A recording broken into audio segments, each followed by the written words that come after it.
Hello everyone, કેમ છો બધા? મજામાં ને? Hope you all are fine and safe. તો વિદ્યાર્થી મિત્રો, આપણે છેલ્લે સંચાલકોના પ્રકારો વિશેની માહિતી મેળવી હતી. તો તમને લોકોને ખ્યાલ છે વિદ્યાર્થીઓ કે સંચાલકોના પ્રકારો કેટલા છે? તો કે 8. અહીંયા કેટલા દર્શાવ્યા છે? તો કે 7. સંચાલકોના ટોટલ 8 પ્રકાર છે. સ્વતંત્ર director, managing director, nominee director, વધારાના ડિરેક્ટર, વૈકલ્પિક ડિરેક્ટર, ડિરેક્ટરનો સમય પૂરો થતાં અગાઉના ડિરેક્ટરની નિમણૂક, નાના શેરહોલ્ડર દ્વારા ચૂંટાયેલા ડિરેક્ટર અને લાસ્ટમાં સ્ત્રી ડિરેક્ટર. તો ચાલો ડિરેક્ટરના પ્રકારોમાં ડીપલી જોઈએ. સ્વતંત્ર ડિરેક્ટર.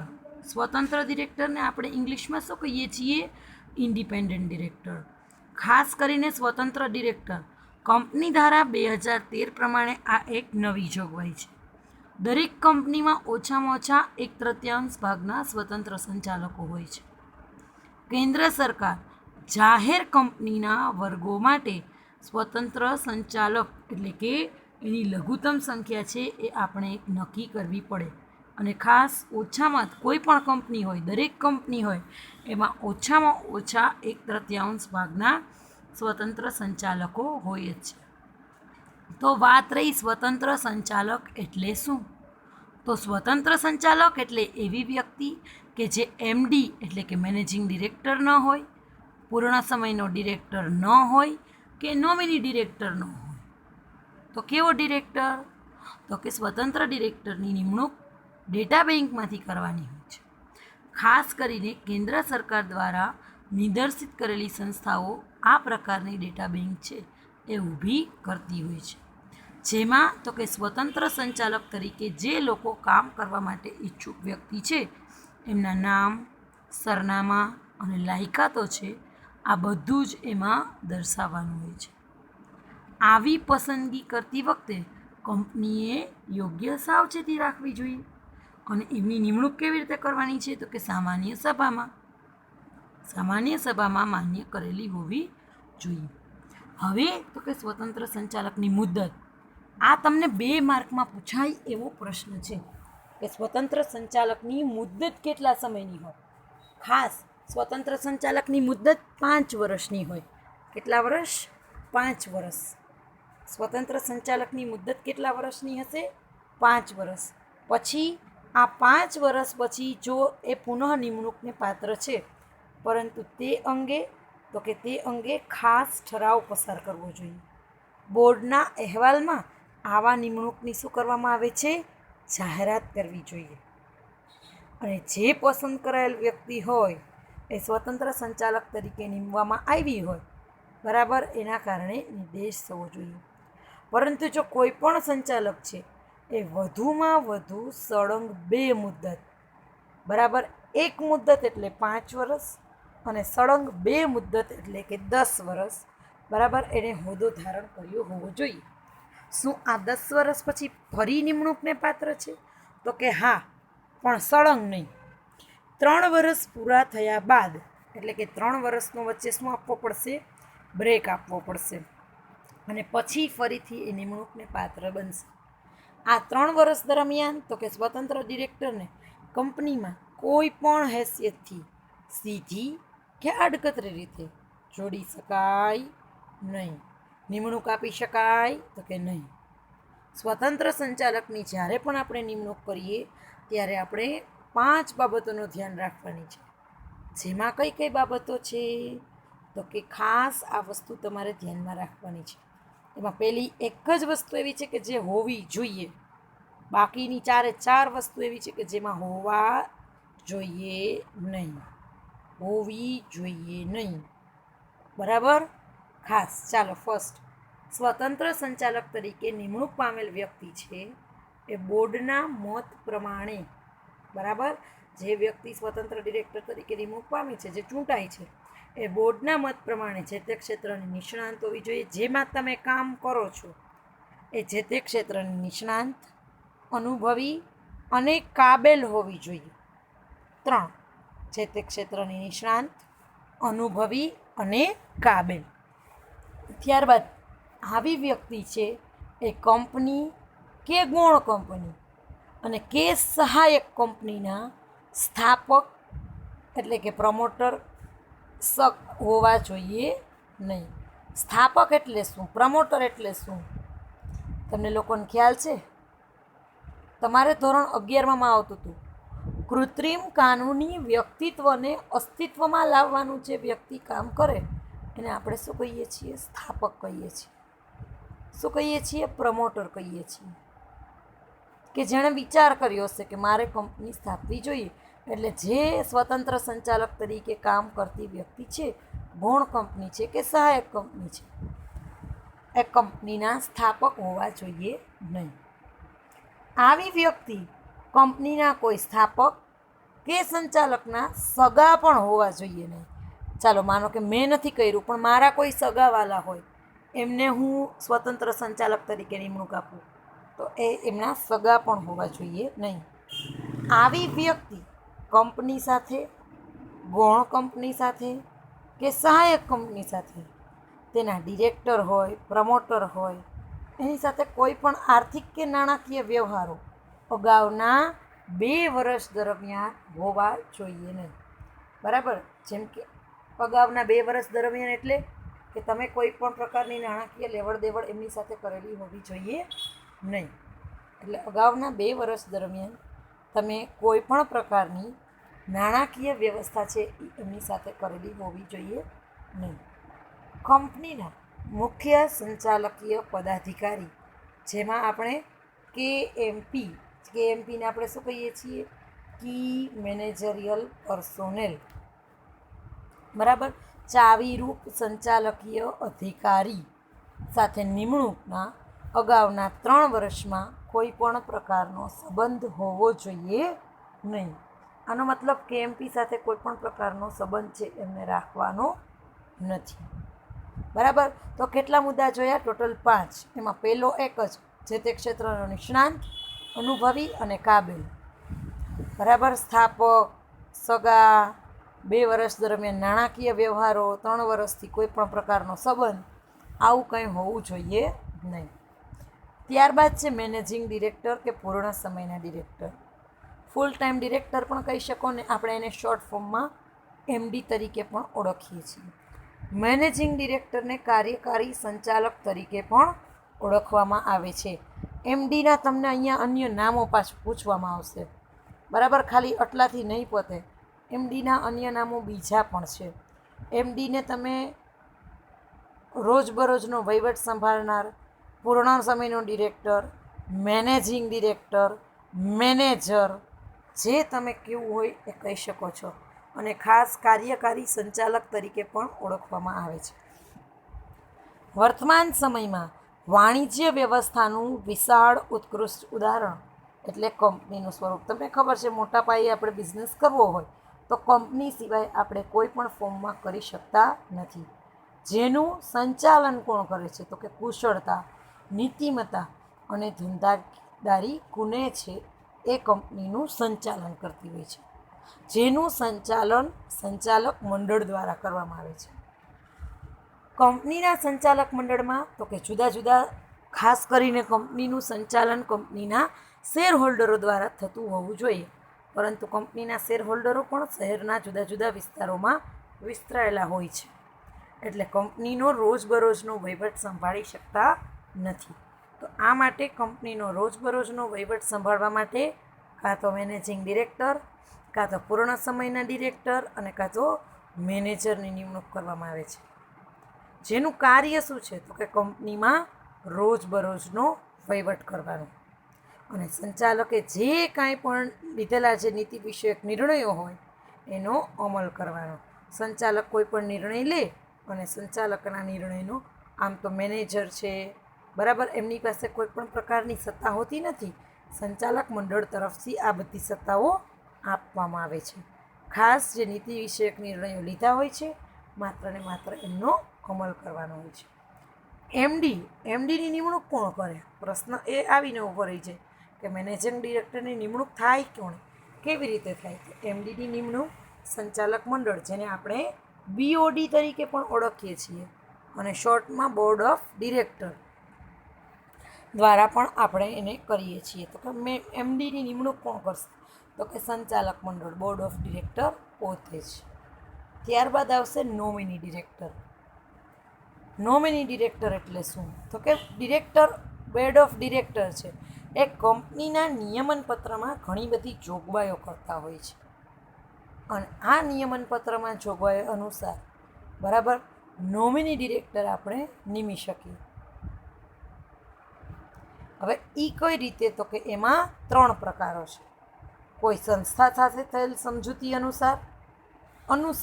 અનુસાર દ્વારા અને રૂએ બરાબર કરાયેલ વ્યક્તિ, આના પહેલાંનો જે કાંઈ પણ શબ્દ છે નોમિનેટ કરાયેલ વ્યક્તિ, આના પહેલાંના જે શબ્દો ત્રણેય મુદ્દામાં અનુસાર, દ્વારા અને રૂએ, ત્યાં સુધી યાદ રાખજો.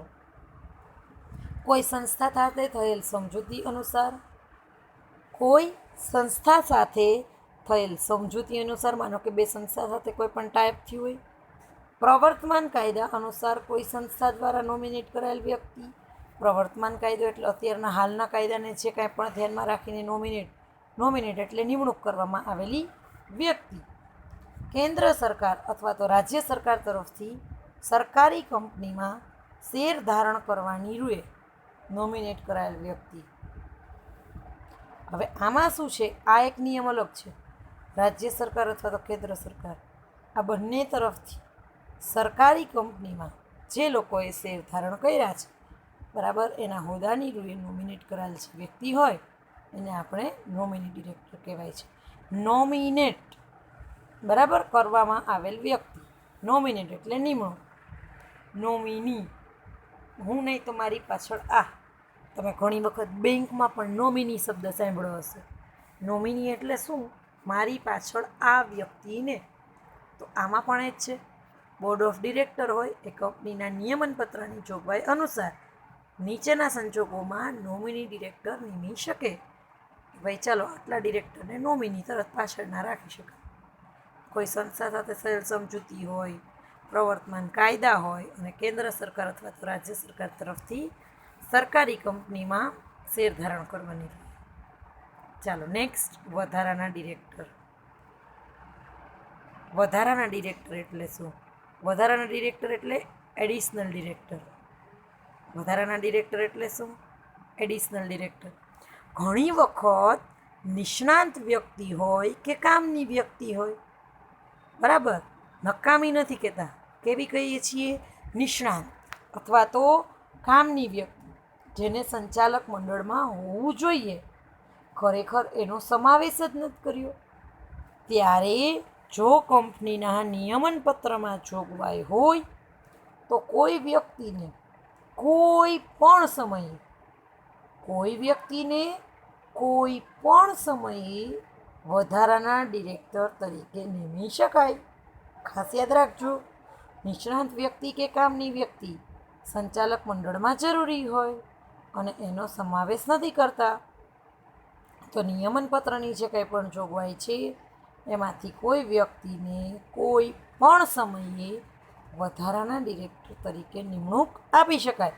પરંતુ ખાસ, વધારાના ડિરેક્ટરની મુદત કેટલી? તો કે મુદત વાર્ષિક સામાન્ય સભા સુધી જ. મુદત કેવી? તો કે વાર્ષિક સામાન્ય સભા સુધી જ. પછી તો કે એને નિમણૂક કેવી રીતે આપી શકાય? તો જે વ્યક્તિ સામાન્ય સભામાં ડિરેક્ટર તરીકે નિમણૂક થવામાં નિષ્ફળ ગઈ હોય એવી વ્યક્તિને આપણે વધારાના ડિરેક્ટરમાં નિમણૂક આપી શકાય નહીં. સામાન્ય સભામાં ડિરેક્ટર તરીકે ભાઈ જો આ નિમણૂક થવામાં નિષ્ફળ જાય તો ડિરેક્ટરમાં નથી ચાલતા, તો પછી નિષ્ણાંત વ્યક્તિ કેમ કહી શકાય? કામની વ્યક્તિ કેમ કહી શકાય? તો પછી આ વ્યક્તિને આપણે વધારાના ડિરેક્ટર તરીકે લઈ શકાય નહીં. ત્યારબાદ આવશે વૈકલ્પિક ડિરેક્ટર. વૈકલ્પિક એટલે અલ્ટરનેટ ડિરેક્ટર. હવે અહીંયા કેવું છે તો કે કંપનીના સંચાલનમાં ડિરેક્ટરો છે ને એ અગત્યનું સ્થાન ધરાવતા હોય છે, બરાબર.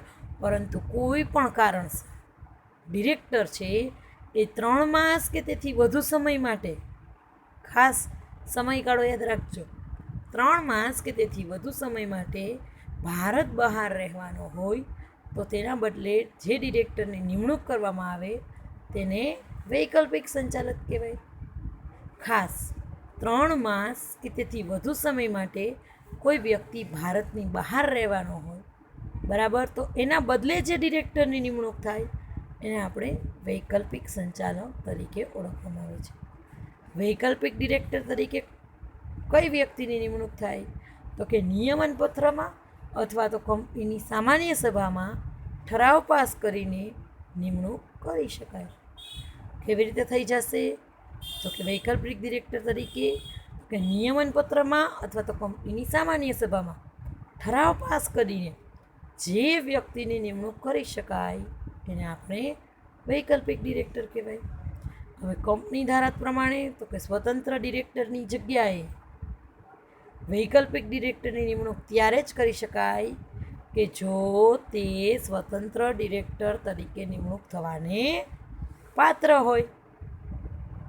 અહીંયા પ્રશ્ન એવો છે કે સ્વતંત્ર ડિરેક્ટર છે, બરાબર, એ વૈકલ્પિક ડિરેક્ટર બની શકે તો કે હા, જો તમે સ્વતંત્ર ડિરેક્ટર બનવાને પાત્ર હોય તો તમે વૈકલ્પિક ડિરેક્ટર તરીકે કામ કરી શકશો.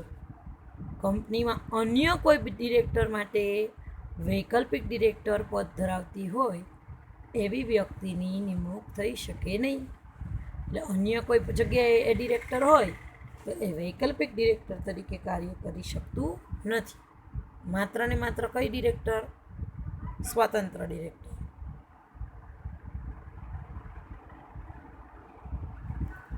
ત્યારબાદ ડિરેક્ટરનો સમય પૂરો થતાં અગાઉના ડિરેક્ટરની ખાલી જગ્યાએ નિમણૂક.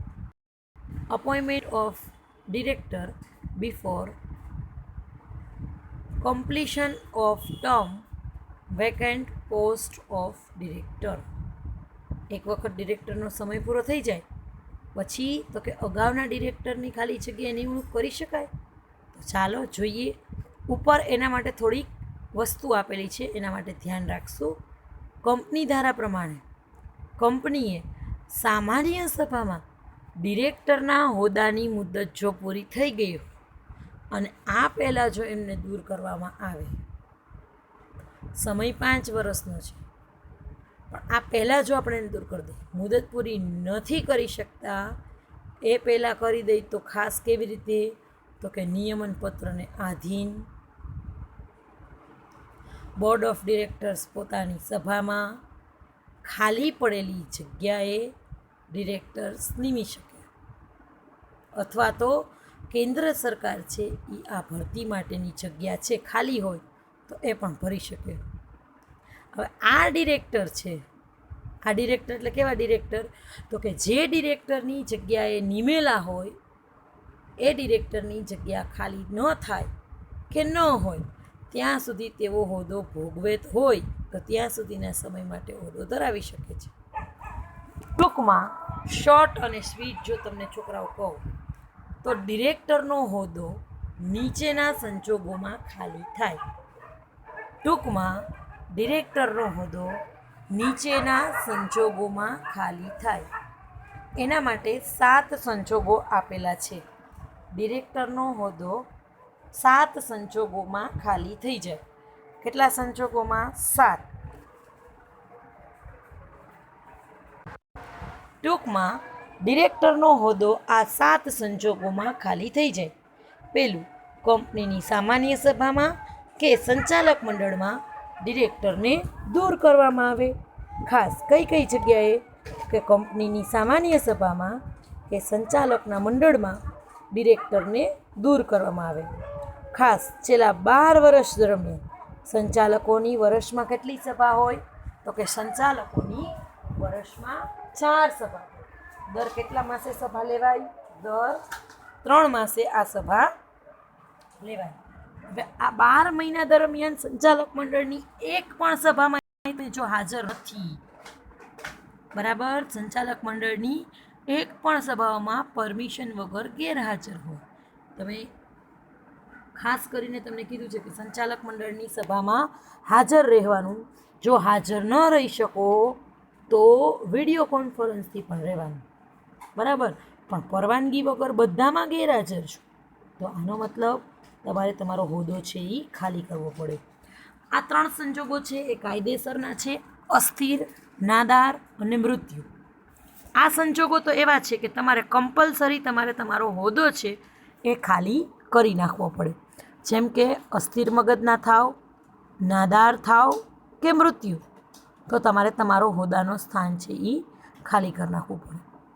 જ્યારે અદાલત છે એ કોઈ વ્યક્તિને ગેરલાયક જાહેર કરે, બરાબર, કોઈ અદાલત છે એ સંચાલક બનવા માટે કોઈ વ્યક્તિને ગેરલાયક જાહેર કરે તો આપોઆપ એને એનો હોદ્દો ખાલી કરી નાખવો પડે.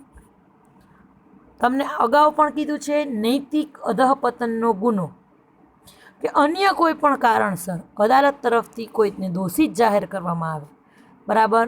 કોઈ ચોરી છે, નાણાકીય લેવડ દેવડમાં ગુનો કર્યો હોય, પૈસા કોઈના કંપનીમાંથી લઈ લીધા હોય, તો આવા બધા ગુનાને નૈતિક અધઃપતનના ગુના કહેવાય. કે અન્ય કોઈ પણ ગુના હોય, બરાબર, અદાલત તરફથી દોષિત જાહેર થાય, બરાબર, તો આપણે આપણું સ્થાન છે એ શું કરી દેવું પડે? ખાલી કરી દેવું પડે. કંપનીમાં પ્રત્યક્ષ કે પરોક્ષ રીતે, બરાબર, હિત રહેલું હોય અને જો એ તમે કરાર કરવામાં નિષ્ફળ જાઓ, પ્રત્યક્ષ એટલે સીધું રીતે અને કાં તો આડકતરી રીતે, કંપનીમાં એનું હિત છે, આનો મતલબ કે તમારે આ કોન્ટ્રાક્ટ કરવો જોઈએ અને તમે નથી કરતા, તો પણ તમારે તમારો હોદ્દો ખાલી કરી દેવો.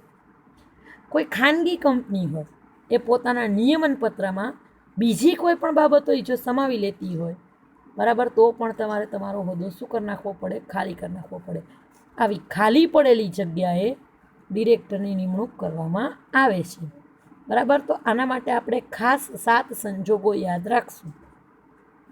સંચાલક મંડળમાં ડિરેક્ટરને દૂર કરીએ, પરમિશન વગર ગેરહાજર હોય, કાયદાકીય સંજોગો જેમાં અસ્થિર, નાદાર, મૃત્યુ, અદાલત ગેરલાયકાત જાહેર કરે, નૈતિક અધઃપતનનો ગુનો કે અન્ય કોઈ પણ ગુના, અને પ્રત્યક્ષ કે પરોક્ષ હિત રહેલું હોય અને આ કરવામાં નિષ્ફળ છે. ખાનગી કંપની માટે એક નિયમ વધારે છે કે જો એના નિયમન પત્રમાં કોઈ બીજી કોઈ પણ બાબત હશે તો એ પણ આમાં સમાવિષ્ટ કરવી પડશે. નાના શેરહોલ્ડર દ્વારા ચૂંટાયેલા ડિરેક્ટર. નાના એટલે કેવા?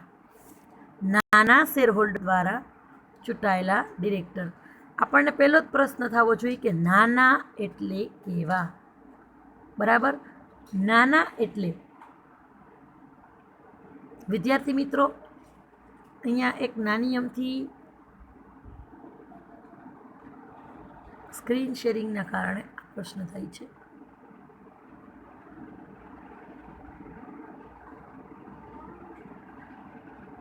ચાલો, નાના એટલે કેવા?